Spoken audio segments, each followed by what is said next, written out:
बशीर भाउ 29 अगस्त 2016 ते असां हलफ खणी अची चेयरमैन जी सीट ते वेठासूं। ठीक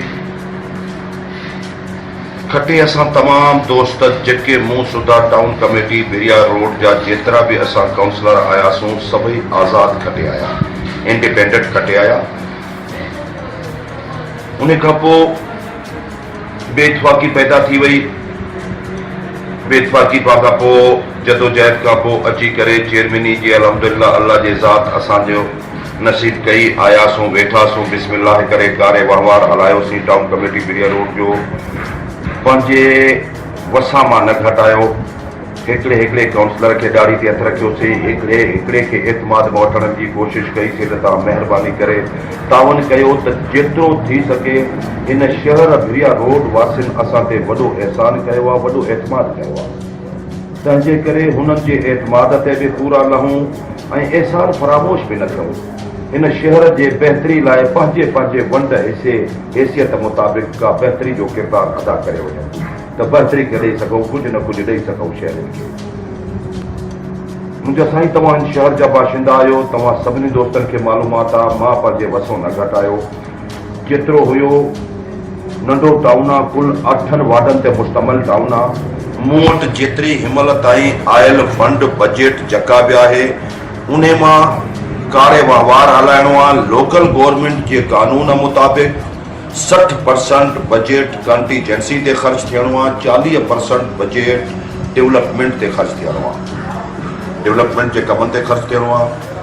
उन मां अल्हम्दुलिल्लाह मां 4 करोड़ रुपए जी NIT मुकम्मल कराए चुको आहियां। तव्हां शहरनि जे साम्हूं 4 करोड़ रुपए जी NIT मुकम्मल करे चुको आहियां। हिमल मौजूदा सूरत हाल में 4 करोड़ रुपए खां वधीक मुंहिंजे अकाउंट में पिया आहिनि टाउन कमेटी बिरिया रोड जे फंड में, जेका वरी ॿी NIT अञा करण लाइ असां तयारु आहियूं। तव्हां जे साम्हूं आहियूं मुंहिंजा साईं। जेतिरो वॾी जदोजहद सां असां सफ़र कयो आहे, पोयों 32-34 महीना जेको सफ़र कयोसीं तव्हां जे साम्हूं आहे। अदालतुनि में हिक ॿिए खे कीलियोसीं, पोइ अलाए मूं में कोताहियूं कमियूं हुयूं, अलाए मुंहिंजा काउंसलर साहिबान न पिया सम्झनि। तमामु घणो टाइम ज़ाया थी वियो। मां बार दोस्त केतिरा ई मोकिलिया तव्हां जे साम्हूं, उन्हनि वटि तयार ख़ुदारा हिन शहर जे भले लाइ कयूं। अना जी जंग में न वरंदो आहे कुझु बि, अना जे जंग में रुगो अड़े वञी पवंदी आहे। तंहिंजे करे अना वारी जंग छॾे करे हिन शहर जी बहितरी लाइ मौलवी साहब तव्हां वेहो, मूंखे एतिराज़ न आहे। इम्तियाज़ भाउ तूं वेह, डॉक्टर यूसुफ तव्हां वेहो, को बि वेही करे हिन शहर जे भले बहितरी लाइ मूंखे नुक़सान वारो पासो ॾियो, तव्हां फ़ाइदे वारो झलियो, पर शहर जे डेवलपमेंट जो कमु कयो। तो सुठो केतिरनि दोस्तनि खे मोकिलियोसीं बि, मिनतूं बि कयूंसीं त सही मां सां तव्हां बैठक कयो, तव्हांखे एतिराज़ात छा आहिनि। मां 5 चकर तव्हां वटि हली आयो आहियां, केतिरा दोस्त मोकिलिया अथमि, तव्हांखे एतिराज़ छा आहे, छा था चाहियो, तव्हां लिस्टूं ॾियो, मां सयूं वठो, वञी करे कमु कयो। यार महिरबानी करे हिन शहर जो कमु कयो। पर जेके हुननि जा जवाबात आहिनि, इहो त हिकिड़ो टिखो दास्तान आहे। अदालतुनि में पहुतासूं अल्हम्दुलिल्लाह। कल 22/4/2020 ते सुप्रीम कोर्ट रजिस्ट्री कराची मूंखे पंहिंजो कमु वञी करे कंटिन्यू करण जो ऑर्डर ॾिनो त वञी पंहिंजो कमकार कंटिन्यू कर। डिप्टी सेक्रेटरी साहब असांजा बीठा हुया, उन्हनि खे वाज़िह लफ़्ज़नि में अदालत आलिया फरमायो, जंहिं करे डिस्टर्ब बि न कजो ऐं पंहिंजो कमु करे ॾियोसि। मूंसां गॾु बाक़ी वीचारा जेके बि हुया काउंसलर वीचारा, चेयरमैन साहिबान टंडो आदम हो या मिर मातली हुया, ॿिया 3 उन्हनि में किननि खे न मिलियो मौक़ो। मूंखे अकेले खे अल्लाह साईं जे करम नवाज़ी सां मौक़ो मिलियो। मां अची करे पंहिंजे सीट ते अॼु वापसि मोटी आयो आहियां। बाता मां इन सॼे अदालत आलिया जे फ़ैसिले जे मुंहिंजे फेवर में अचण खां पोइ बि मां तोखे बि बशीर भाउ शहर जो वॾो ऐं मोतबर ऐं मुअज़्ज़ज़ ऐं तमामु समझदार माण्हू ऐं सुठो शहरी ऐं अर्ज़ु ही आहे त मां तोखे बि हिनमहिल बि इन फोरम तां इहा इल्तिजा कंदुमि त मुंहिंजी काउंसिल मूंसां गॾिजी करे वेही जेको कुझु चाहींदा मां हुननि वटि हर हवाले सां पाबंद आहियां। अगरि मां हिनमहिल चेयरमैन आहियां त हक़ीक़त में दुनिया जे रीतुनि रस्मनि मां इहा शइ ॿुधी आहे त वॾे ते वॾी ज़िम्मेवारी हूंदियूं आहिनि। मां हुननि खे ॿाहूं ॿधी बि हिनमहिल लाइ बि इन लाइ शइ तयारु आहियां त ख़ुदा रा तव्हां अचो त जेको असां वटि फंड पियो आहे, टाइम तमामु थोरो रहिजी वियो आहे, उन मां के 4 घिटियूं नालियूं CC का पेवर ब्लॉक्स इतिहाद इतफ़ाक़ सां गॾिजी करे हिन शहर जी बहितरी लाइ कुझु करे वञूं, हिन शहर जी बहितरी लाइ कुझु करे वञूं। हिन शहर में असांखे मरणो आहे, असांजो पढ़णो आहे, हिते असांजूं शादियूं गमियूं हिन शहर में आहिनि। सियासी इख़्तिलाफ़ात के ज़्यादती इख़्तिलाफ़ात जो शिकल न ॾिबी आहे, न को अक़लमंदी आहे, नान मेचुरिटी आहे। सियासी इख़्तिलाफ़ात घड़ी सवा जो खेल आहे। जेॾीमहिल रात ख़त्म थी वई, लूडो वेड़ियो, ॻाल्हि ख़त्म, जहिड़ो पर अची करे महिरबानी करे मां इरादो कयो आहे, मां सुभाणे हिकिड़े काउंसलर वटि हली करे बि वेंदुसि। इंशाअल्लाह मुंहिंजो प्रोग्राम आहे, मां सुभाणे हिकिड़े पंहिंजे काउंसलर वटि जेके बि नाराज़ आहिनि उन्हनि खे वञी ॿाहूं बि ॿधंदुसि त ख़ुदा अचो त वेही करे हिन शहर जी बहितरी लाइ कुझु करे वठो। तव्हांजे अख़्तियार पावर वधीक हिस्से तव्हांखे ॾियां थो, अचो तव्हां वेही करे कमु कयो। मुंहिंजो इरादो आहे त मां इंशाअल्लाह ज़हन पंहिंजो ठाहे छॾियो आहे त मां सुभाणे सॼी टीम वटि वेंदुसि ऐं उन्हनि खे मिनत बि कंदुसि, ज़ारी बि कंदुसि, ॾाढी ध्यानु रखे वठी अची करे टाउन में वेही करे डेवलपमेंट जी लिस्ट ठाहे करे जिथे जिथे शहर खे वधीक ज़रूरत आहे, वधीक अहमियत आहे, जेके वीचारा हिन महिल मौजूदा सूरत हाल में जिन वटि नेकाल पाणी जो ज़रियो न आहे, पंहिंजे घर ताईं वञण लाइ मामूली को मींहं जो फुड़ो पाणी जो किरे थो त पंहिंजे घर बचनि ताईं वञी नथा सघनि, तमामु तकलीफ़ आहिनि। असांजो शहर बशीरबाग टाउन कमेटी बिरिया रोड तो जे असांजे अखियुनि जे आॾो हिकिड़ो ॻोठ हुयो जेको फैलंदो हिन महिल ज़रे घटि म्यूनिसिपलिटी जी लेवल अख़्तियार करे वियो आहे। तव्हां अंदाज़ो लॻायो त 40,000 जे लॻभॻि पॉपुलेशन जो शहर आहे, 40,000 जे क़रीब जो आबादी जो शहर थी चुको आहे। तमामु वधीक डेवलपमेंट जी ज़रूरत आहे, उन में तमामु घणे पाणी जे नेकाल सेवरेज लाइनुनि जी ज़रूरत आहे, पाणी जे पीअण वारे इंतज़ामात जी वॾी सख़्त ज़रूरत आहे, साफ़ पाणी कोन्हे को। हिकांदा कई मसइला आहिनि जेके खुटण जहिड़ा कोन्हनि, जिन खे टाउन कमेटी जे फंड मां कंट्रोल नथो करे सघिजे। टाउन कमेटी जो फंड उनखे कवर नथो करे सघे।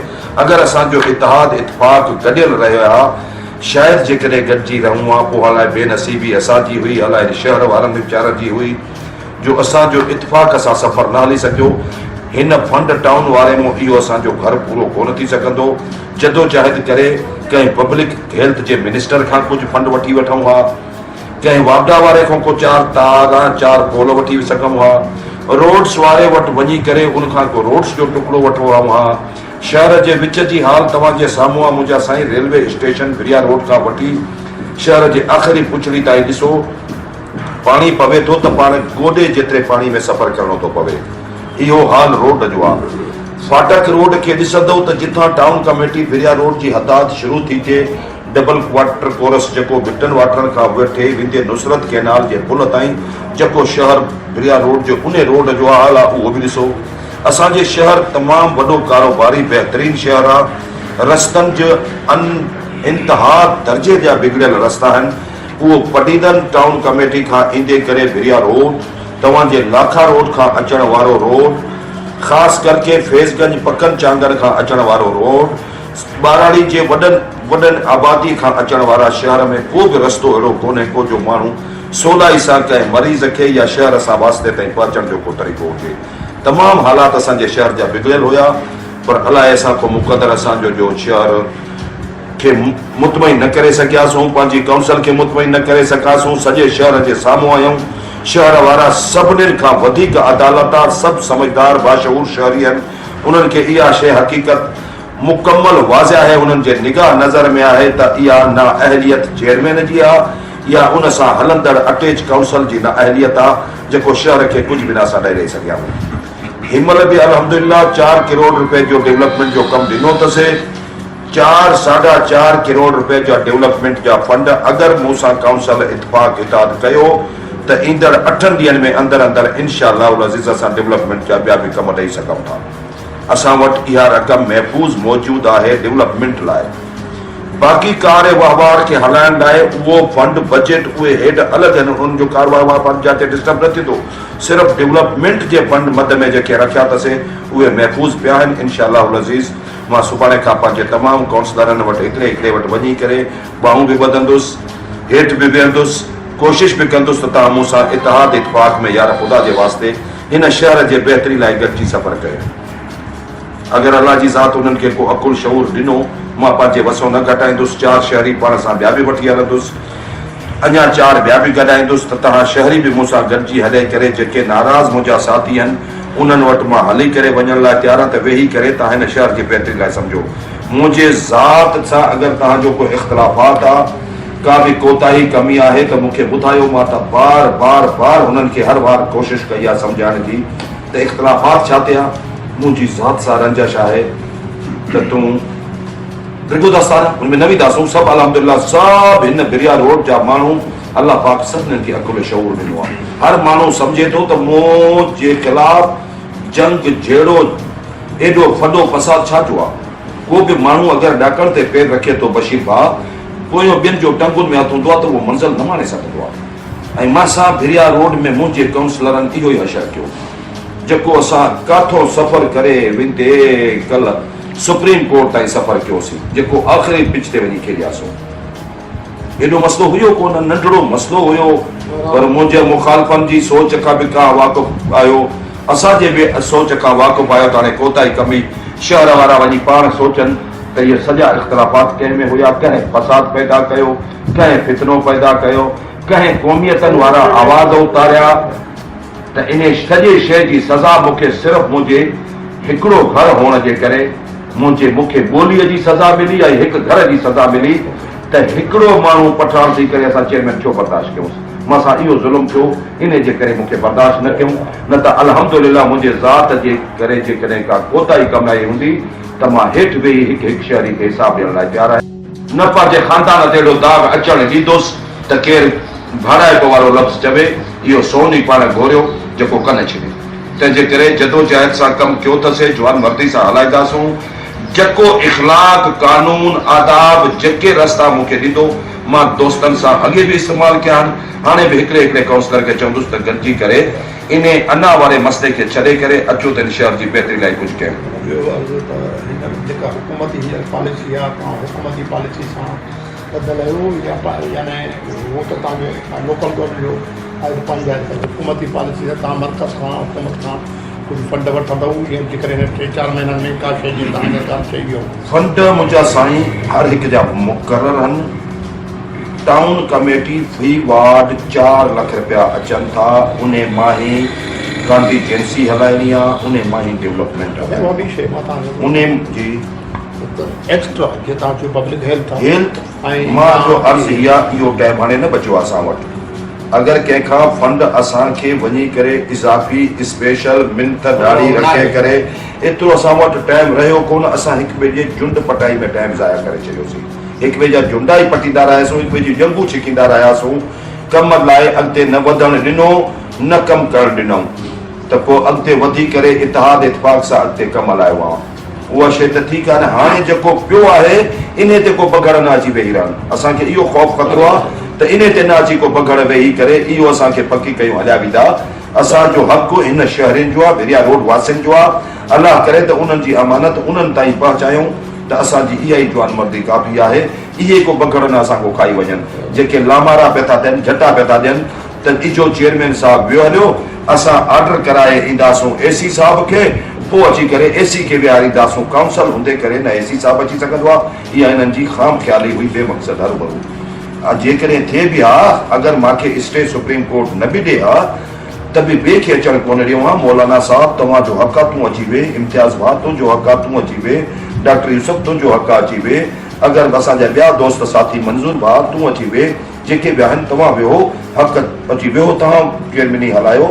मां तव्हांजो ॿा ॿेली थी करे मददगार थी करे तव्हां सां हलण लाइ तयारु आहियां। जंहिं जॻह ते मुंहिंजी ज़रूरत पई मां खां मदद उहा वठो। जेकॾहिं मशवरो वठंदव त तव्हांजी महिरबानी, न वठंदव त बि असां हलो भलो बि तव्हां सां हो जमालो में कढायूं था, हलायो पिया साईं।